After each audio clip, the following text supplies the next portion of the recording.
Welcome back students. Okay, so students, in our previous video we have done up to here. Welcome once again, myself Mohammad Amir. Welcome to my YouTube channel Concepts of Physics, and we are studying 100 most important questions ever asked in CBSE for the examinations 2024, which is going to held for the subject physics on Monday, that is on 4th of March 2024. So हमने यहाँ पे electric current का find किया था कि ये हमारे पास आ जाता है C into V naught cos omega T into omega. Okay, अब हम यहाँ पे क्या करेंगे, इलेक्ट्रिक करंट के एक्सप्रेशन को आगे लेके जाएंगे। हम यहाँ पे इसको ऐसे लिख सकते हैं V naught cos omega T. Okay, और ये जो ओमेगा सी लिखा हुआ है मैं इसको यहाँ सबसे नीचे लेके आ सकता हूँ 1/ओमेगा सी, और ये 1/ओमेगा सी जो है ये होता है X C in capillarity reactance into cos omega T.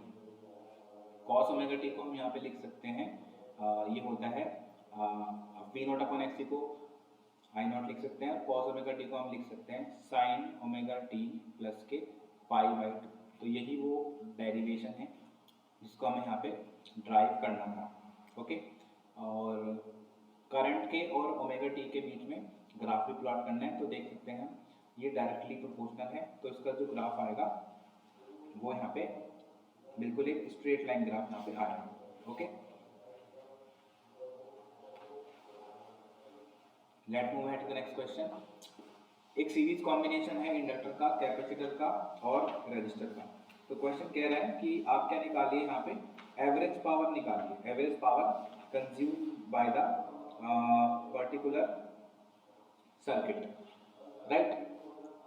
Obtain an expression for the average power consumed by the circuit. ये सर्किट कितनी पावर को, एवरेज पावर कितनी कंज्यूम करेगा, हमें वो यहाँ पे निकालना है, right.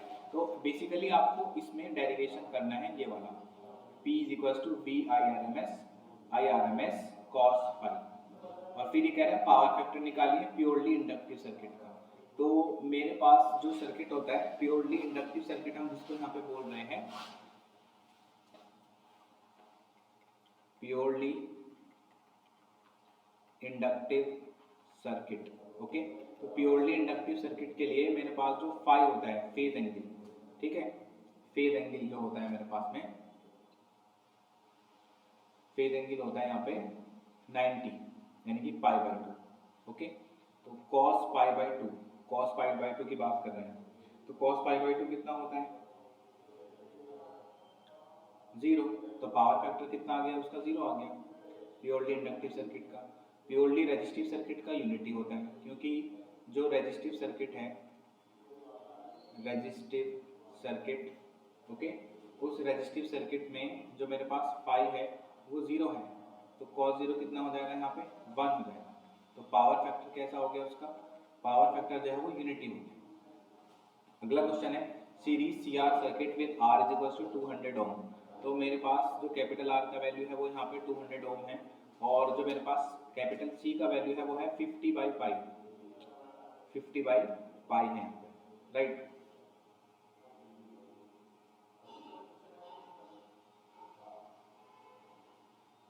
Alright, just a minute class.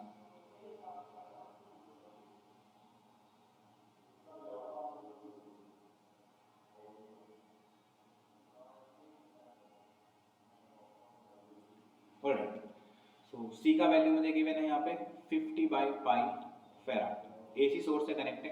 Peak voltage V naught मुझे गिवन है यहाँ पे 100 वोल्ट, फ्रीक्वेंसी मुझे गिवन है यहाँ पे 50 हर्ट्ज। मुझे क्या कैलकुलेट करना है, इम्पीडेंस कैलकुलेट करना है, यानी कि Z।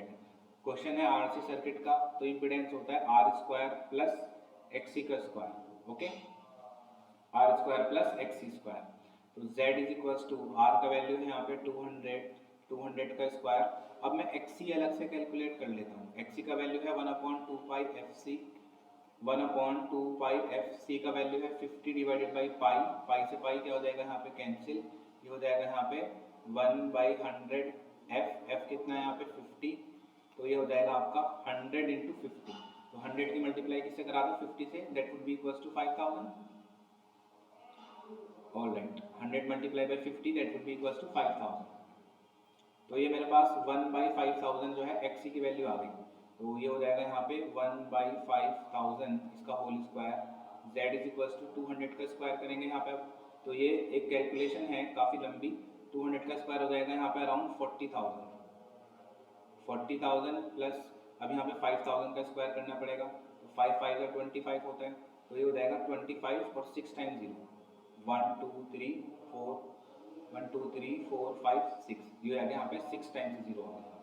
ओके, अब मुझे इसका एलसीएम लेना पड़ेगा यहाँ पे, और एलसीएम ऐसे लेंगे इसका कि यहाँ पे हम लिखेंगे ये 4 times 0 multiply 25 6 times 0 plus 1 divide by 25, और ये हो जाएगा 3 3 6 1 2 3 4 5 6। तो 1 का तो कोई वैल्यू नहीं है इनके आगे, क्योंकि तो ऑलरेडी बहुत ज़्यादा बड़ी वैल्यूज है।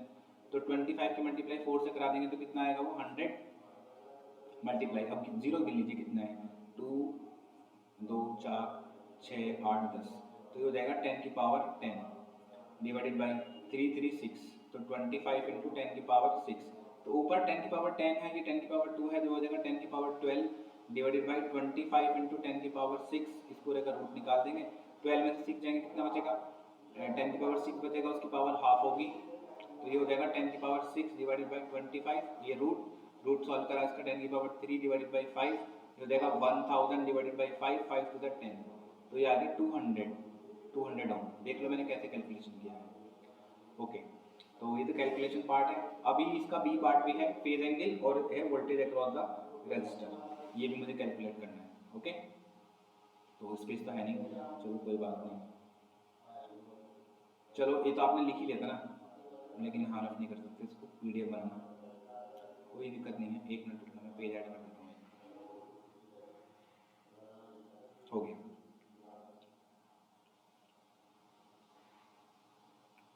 हाँ मुझे कैलकुलेट करना है फेज एंगल फाई। तो फेज एंगल निकालने के लिए इम्पीडेंस ट्रायंगल बनाना पड़ता है। तो tan phi is equal to RC circuit था ना, तो C तो करंट ऊपर होगा, ये यहाँ पे आएगा इस तरीके से, यानी कि ऊपर XC होगा नीचे R होगा, तो ये होगा XC डिवाइडेड बाई R, और XC की वैल्यू कितनी आई थी 1/5000, 1/5000, और कैपिटल R की वैल्यू कितनी थी 200,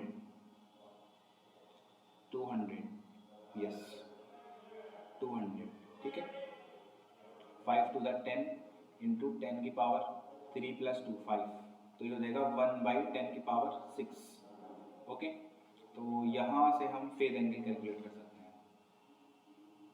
ऑलराइट, नेक्स्ट क्वेश्चन हमारा, a series RL circuit with R is equal to 10 ohm and L is equal to 100/5 milli henry is connected to an AC source of voltage V is equals to 141 sin.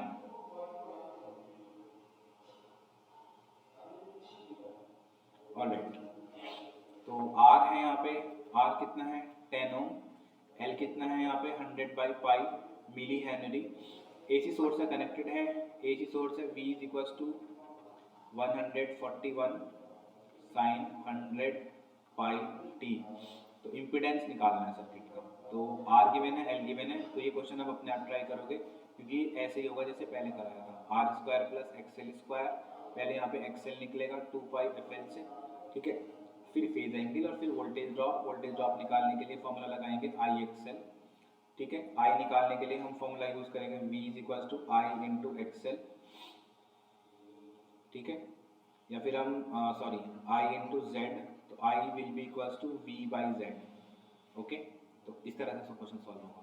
यहाँ पे मैं energy store निकालनी है capacitor की, यानी कि मुझे derivation करनी है ये वाली, जो कि है half CV²। Then next question है मेरे पास, 2 लॉन्ग पैरेलल स्ट्रेट कंडक्टर्स हैं, तो हिंट लिख रहा हूँ, 12 सेंटीमीटर है, करंट दोनों का I1 is equal to 3 ampere है और I2 भी कितना है 3 एम्पियर है। हमें मैग्नीट्यूड और डायरेक्शन बताना है मैग्नेटिक फील्ड का, Midway between them drawing a figure, यानी कि यहाँ कहीं बीच में निकालना है। तो ये 12 सेंटीमीटर पे है, तो मुझे 6 सेंटीमीटर पे मैग्नेटिक फील्ड निकालना है, ठीक है। ऑलराइट, तो 6 सेंटीमीटर पे मैग्नेटिक फील्ड निकाल देते हैं। तो मैग्नेटिक फील्ड का जो फॉर्मूला होता है वो स्ट्रेट कंडक्टर की वजह से वो होता है μ0/4π 2I/R। इस फॉर्मूले में हम वैल्यू सब्स्टिट्यूट कर सकते हैं और मैग्नेटिक फील्ड को निकाल सकते हैं। स्टेप डाउन ट्रांसफार्मर को समझाना है यहाँ पे। तो स्टेप डाउन ट्रांसफार्मर वो ट्रांसफार्मर होता है जिसमें जो V2 है वो V1 से कैसा होता है, कम, और मेरे पास जो N2 है वो भी किससे कम होता है, N1 से। तो अगर मेरे पास ये प्राइमरी कॉइल है जिसमें मैंने यहाँ पे AC सोर्स दिया है, तो मेरे पास जो सेकेंडरी है उसके टर्न्स कैसे होते हैं, कम होते हैं। इसके टर्न्स N1 है और इसके टर्न्स कैसे हैं, N2 है। N2 will be less than N1। Laminated iron core use होती है to reduce losses in a transformer. To reduce losses in a transformer we use laminated iron core. ठीक है, ऑलराइट क्लास। ये यहाँ पे आपको इस वाले में LCR का पूरा डेरिवेशन करना है, जिसमें हम फॉर्मूला निकालते हैं Z is equals to R square plus XL minus XC का होल स्क्वायर। ये वाला डेरिवेशन आप इसमें करेंगे। और यहाँ पे टॉर्क का डेरिवेशन करना है। टॉर्क का डेरिवेशन कौन सा होता है, वो PE साइन थीटा। ये वाला डेरिवेशन हमें करना होता है इसमें। ओके, निकालने के लिए बहुत ही आसान फॉर्मूला होता है। टॉर्क होता है आइदर फोर्स का फॉर्मूला होता है QE इंटू परपेंडिकुलर डिस्टेंस, जो कि 2A साइन थीटा होता है। और इसी की जगह हम PE साइन थीटा लिख देते हैं, where P will be equals to Q into 2A। ये मेरी यूनिफॉर्म इलेक्ट्रिक फील्ड लाइन्स होती हैं, जिसमें मैंने डाइपोल ऐसा रखा होता है, इधर माइनस Q चार्ज और इधर उसमें प्लस Q चार्ज होता है। तो ये मेरे कुछ क्वेश्चंस हैं 38 तक। ओके, इसके अलावा क्या है कि जो 39 से मैंने क्वेश्चंस थे आपको ऑलरेडी बताए थे। ठीक है, ऑलरेडी आपको बताया थे बेटा। ऑप्टिक्स वाले जो क्वेश्चंस थे वो वाले क्वेश्चंस थे। एक बार मैं उनको फिर से रिवाइज कर देता हूँ, ठीक है, ताकि आपको फिर से वो रिवीजन हो जाए।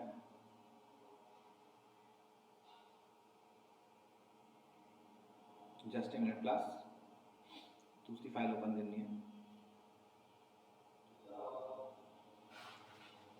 ओके,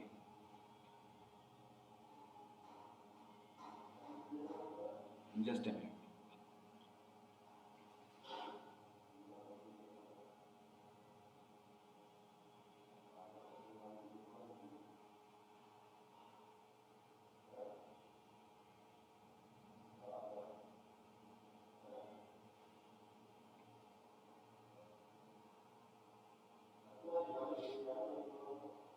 ये सारे क्वेश्चंस ना क्लासेस आप सब रिवाइज करते रहिए, बहुत ही इंपॉर्टेंट क्वेश्चंस हैं।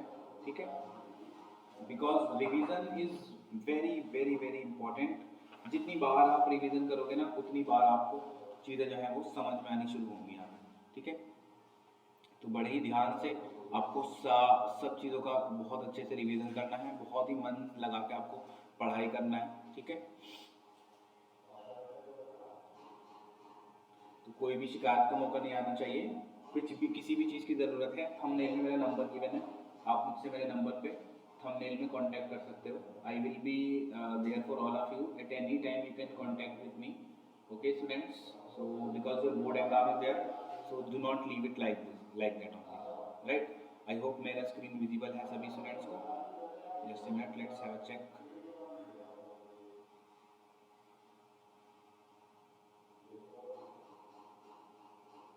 ऑलराइट क्लास, तो ये मेरा 39 क्वेश्चन था। रिफ्लेक्टिंग टेलीस्कोप क्यों प्रेफर करते हैं, ये मेरे न्यूमेरिकल्स थे जो कि हमने इसमें किए थे। इसके लिए आप मेरा दूसरा वीडियो भी बिल्कुल रेफर कर सकते हो।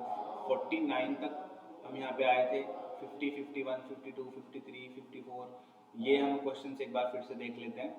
तो ये जो मेरे क्वेश्चन हैं 51, इसमें मुझे कंपाउंड माइक्रोस्कोप का डायग्राम बताना है। ठीक है, तो कंपाउंड माइक्रोस्कोप का डायग्राम कैसे बनाया जाता है, मेरी जो ऑब्जेक्टिव लेंस है वो उसमें छोटी होती है और जो आई लेंस है वो बड़ी होती है। तो यहाँ पे मेरा प्रिंसिपल एक्सिस होता है। अगर इसका FO यहाँ पे है और ये ऑब्जेक्ट डिस्टेंस है, तो इससे मैंने एक रे निकाली, रिफ्लेक्ट होके उसने इमेज को यहाँ पे बनाया, ये मेरी इमेज बन गई। उसके बाद ये इमेज इसका ऑब्जेक्ट डिस्टेंस का काम करेगी और मेरी फाइनल इमेज यहाँ कहीं पे जाके बन जाएगी, जो कि होता है case least distance of distinct vision का ये केस होता है। यहाँ पे मेरी आई होती है, यहाँ से लेके यहाँ तक का लेंथ मेरा इसका VO हो जाएगा और यहाँ से लेके यहाँ तक का डिस्टेंस UE है और ये मेरे पास VE ऑलरेडी D के इक्वल आ ही चुका है। तो मुझे एक इसमें डेरिवेशन करना होता है माइनस के V/UO 1 प्लस D/FE। तो ये मेरा कंपाउंड माइक्रोस्कोप होता है। रे डायग्राम बनाना है एस्ट्रोनॉमिकल टेलीस्कोप के लिए नॉर्मल एडजस्टमेंट में। तो नॉर्मल एडजस्टमेंट में ऑब्जेक्टिव लेंस बड़ा होगा, आई लेंस उसका छोटा होगा, कहीं इन्फिनिटी से रेज आ रही होंगी और यहाँ पे आके मिल जाएंगी। ये वो पॉइंट है जहाँ दोनों का FO और FE एक ही साथ है और मेरी जो फाइनल इमेज है वो भी फिर फाइनली कहाँ पे बन जाएगी, जाके इन्फिनिटी पे ही मेरी फाइनल इमेज बन जाएगी। अगेन ये वाला जो लेंस है वो ऑब्जेक्टिव लेंस है और ये वाला जो मेरे पास लेंस है वो आई लेंस है। इसका जो मैग्नीफाइंग पावर होगा वो मेरे पास होगा इसका F by F P bracket में D by F P. Okay, ये चीज़ होती है। यहाँ पे एक टैंक फील्ड है, ट्रांसपेरेंट लिक्विड है और हाइट h तक वो फील्ड है। एक टैंक है उसको मैंने यहाँ पे फिल किया हुआ है, कितनी हाइट तक, h हाइट तक। A coin suspended by a thread in the liquid is generally lower till it touches the bottom. Coin जब तक बॉटम को टच करे तब तक उसको क्या करा जा रहा है। वन मोर थिंग क्लास, ये जो डेरिवेशन है एक बार आप मैग्निफिकेशन वाली इसको एनसीईआरटी से एक बार आप रेफर कर लीजिए, जो इसकी नॉर्मल एडजस्टमेंट वाली डेरिवेशन है। Kindly refer NCERT book for the same for once. Meanwhile मैं आपको इसका एक फॉर्मूला फिर भी आपको दे देता हूँ ताकि आपको इसमें कोई प्रॉब्लम ना आए, ठीक है। यस क्लास, तो रिफ्रैक्टिंग टेलीस्कोप का हमें यहाँ पे डायग्राम बनाना है। और यस, डेरिवेशन यही है आपकी F4 अपॉन FP।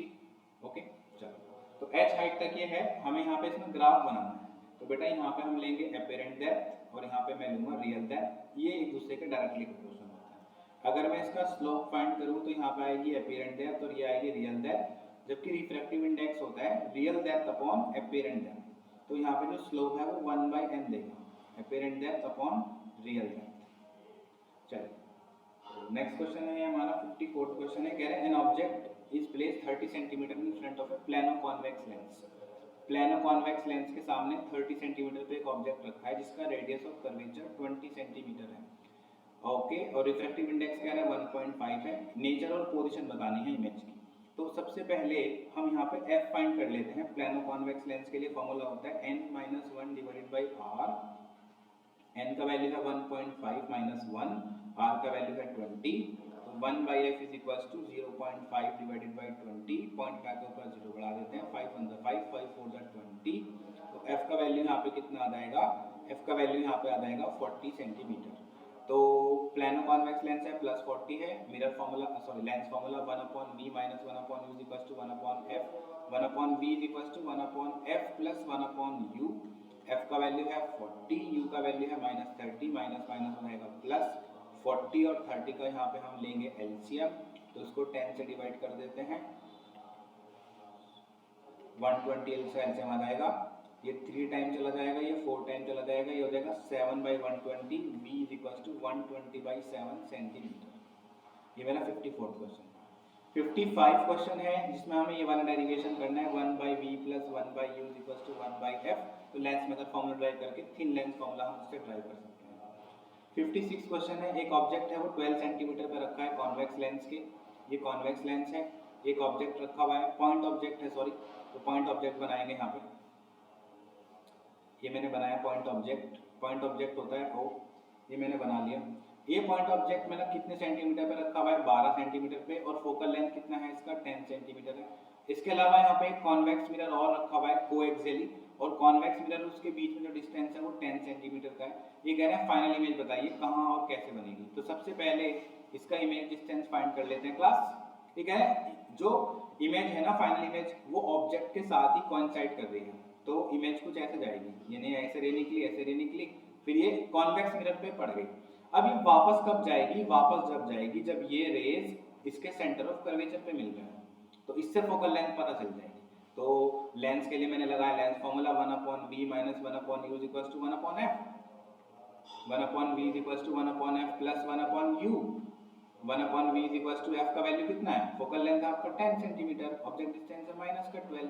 अब 10 और 12 का लेंगे यहाँ पे एलसीएम, तो 10 लिखा मैंने 12 लिखा, यहाँ पे आ गया 2 5 10, 2 6 12, और 2 3 6, 3 1 3, और ये 5 5 1 5, 2 to the 4 3 12 5 16, तो 6 minus 5 that would be 1/60।